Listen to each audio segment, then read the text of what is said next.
kam rrezikuar jetën time jo vetëm gjatë luftës qërimtare, por që nga vitet 1972-73, se bashku me familjen tim, me bashkëkombasit e mi, me bashkëshatarët e mi, në besimin se errësira e padrejtisë do të thyhej me agimin e shpresës. Kjo është arsyeja pse u angazhova për shërim dhe barazi për të gjithë. Theksoj veçanërisht periudhën pas 11 qershorit të vitit 1998, kur dola hapur me emrin tim të plot dhe pa maskë si zëdhënës i UÇK-s.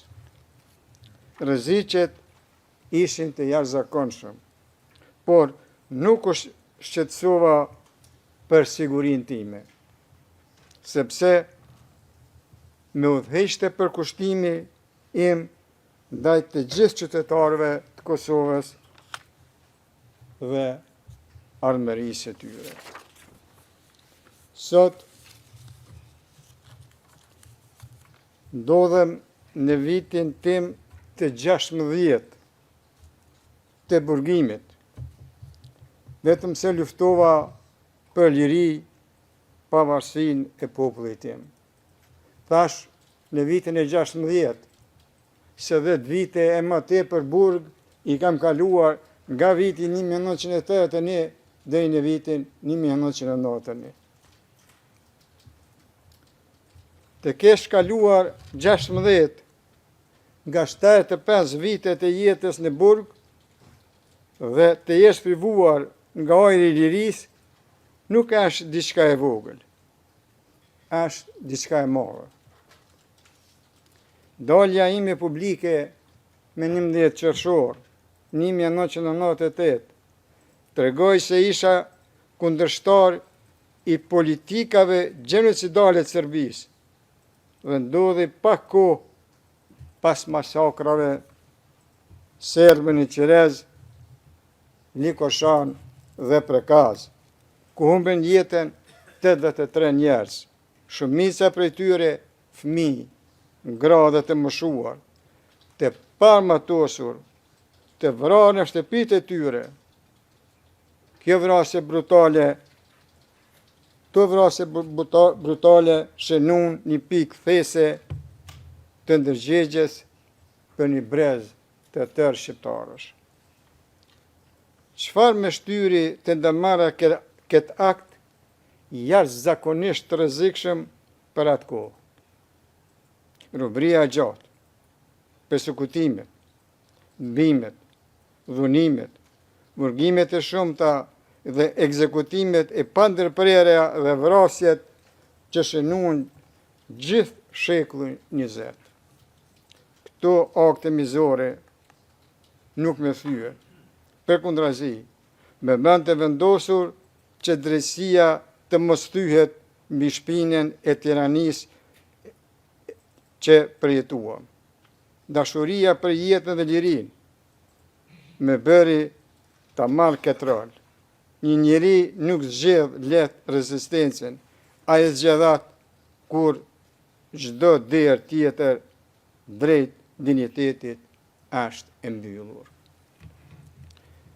Mu mohua dhe mu ndalua drejta më njerëzore e çdo personi të lindur si i lirë dhe e çdo njeri të arsyeshëm që e njeh vlerën e dinjitetin njerëzor dhe barazinë e të gjithëve, e drejta për të dashur hapur vendin tim, për të punuar për të dhe për të përcjell atë që kam mësuar përmes dekadash i jetë dhe sakrificash.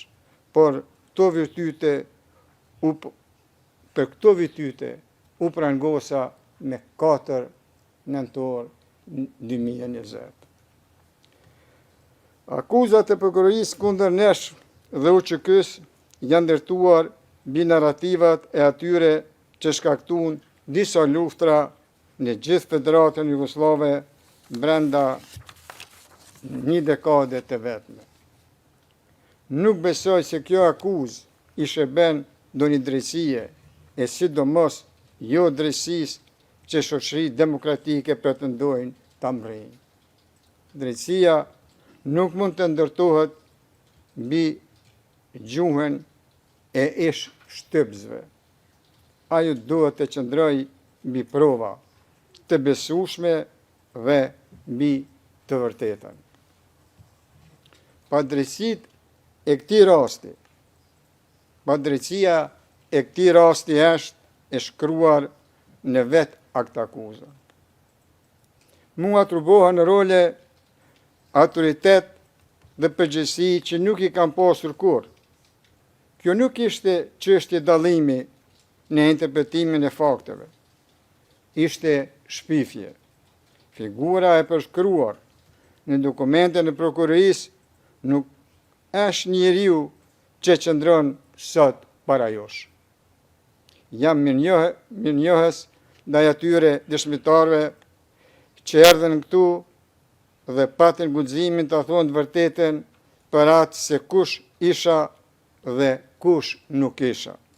Ata nuk erdhen për të mbrojtur mua, por për të mbrojtur faktet, realitetin tonë historik të Kosovës. Dëshmitë e tyre konfirmuan një realitet të thjeshtë. Unë nuk zëtroja pushtetin, komandën apo funksionet që me atribuohen në këtë rast. Kur e vërteta thuhet thjesht, ajo nuk ka nevojë për zbukurime. E gjithë bota di se NATO-ja ndërhyri kundër krimeve të kryera ndaj shqiptarëve në Kosovë. NATO-ja dhe bota demokratike nuk janë rreshtuar kurrë me terrorizmin apo gjenocidin. Pa atë ndërhyrje dhe mbështetje ndërkombëtare, liria jonë nuk do të ekzistonte. Por, pa rezistencën tonë fisnike, ajo nuk do të ishte arritur kurrë. Veprimet e UÇK-s dhe veprimet e mia, si gjatë luftës, ashtu edhe pasaj, në çdo rast i dhanë përparësi paqes, dhe kjo është dëshmuar. Zëra të besueshëm e kanë dëshmuar këtë.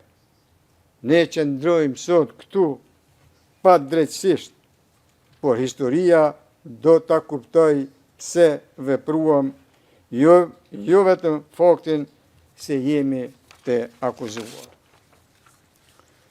Duhet të flas për realitetin historik që rrethon këtë çështje. Krimet dhe persekutimet nga forcat serbe që e formësuan atë periudhë janë të pandashme nga veprimet që ju kërkohet të gjykoni. Ato nuk janë zhurmë në sfond, janë të shkruara në historinë publike me shkronja shumë të mëdha për të fshirë. Ato mbeten pjesë e realitetit që ju kërkohet të gjykoni. Bashkohem me avokatët e mi duke ju kërkuar gjykatës të nderuar ta mbani fort në mendje atë histori, sepse gjykimi pa kontekst rrezikon ta ngatroj pasojën me shkakun. Ju lutem, mos e bani atë gabim.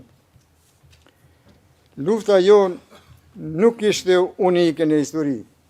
Çdo kom që ka kërkuar lirin nga një pushtim i palishëm, i ngjajshëm me apartheidin, është përballur me akuza se rezistenca është kriminale.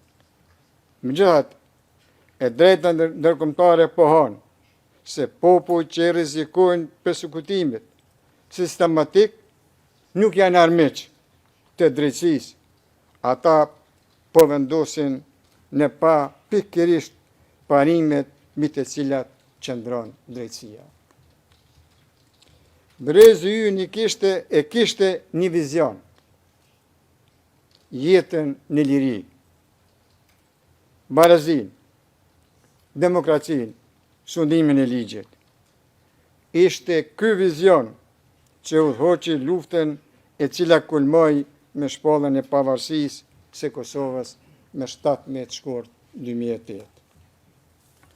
Gjykatës të nderuar, populli ynë kur nuk ka kërkuar shkatrimin e një kombi tjetër, etnie apo feje. Ne luftuam vetëm për jetën, lirinë, demokracinë, barazinë dhe drejtësinë. Jo për të kontrolluar territor, për dominim, për lakmi apo përfitim kriminal. Qëllimi ynë ishte ta kthenim Kosovën te populli i saj, te i gjithë populli i saj, që ata të jetonin me dinjitet, siguri dhe me të drejta të barabarta. Çdo akuzë që thotë të kundërtën është vazhdim i gënjeshtrave të prodhuara nga regjimi kriminal i Serbisë. Për të gjithë vëmëtarinë time politike, të nderuar gjyqtar, vërtet jam krenar. Zëri im qëndronte për lirinë. Bëra atë që besova se kërkonte fisnikëria njerëzore. Asnjë dëshmitar nuk ka thënë ndryshe. Ju kërkoj të shikoni provat dhe dëshmit në mënyrë objektive dhe aty do të gjeni të vërtetën. Drejtësia nuk i friksohet shërtimit, ajo varet prej tij. Gjykatës së nderuar, e përsëris me respekt edhe një herë, populli ynë kur nuk planifikoi shkatrim apo torturë. Ne kërkonim jetë në liri dhe pavarësi, asgjë më shumë, asgjë më pak. Sot populli ynë jeton në liri. Nëse dashuria për lirinë gjykohet si krim, atëherë vetë historia do të dënohet. Qëndroj për ajosh, ashtu siç kam qëndruar gjatë gjithë jetës time, i përgjegjshëm ndaj së vërtetës dhe i pa friksuar prej saj. Ja kushtova jetën time bindje se njerëzit e meritojnë lirinë. Nëse kjo bindje gjykohet si krim, atëherë historia vetë do të jep verdiktin e saj shumë kohë pasi kjo gjykatë të ketë folur. Ju kërkoj ta gjykoni secilin provë me durim dhe pa paragjykim, dhe nuk do të gjeni një ndërmarrje kriminale, por një histori njerëzore të formsuar nga shpresa dhe domosdoshmëria, nga besimi në fitore dhe në demokraci.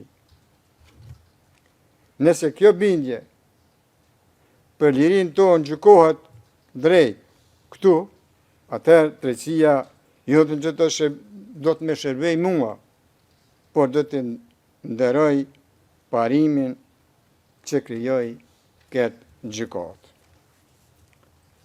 Unë tu po e përfundoj fjalën time duke kërkuar drejtësi e cila shihet qartë.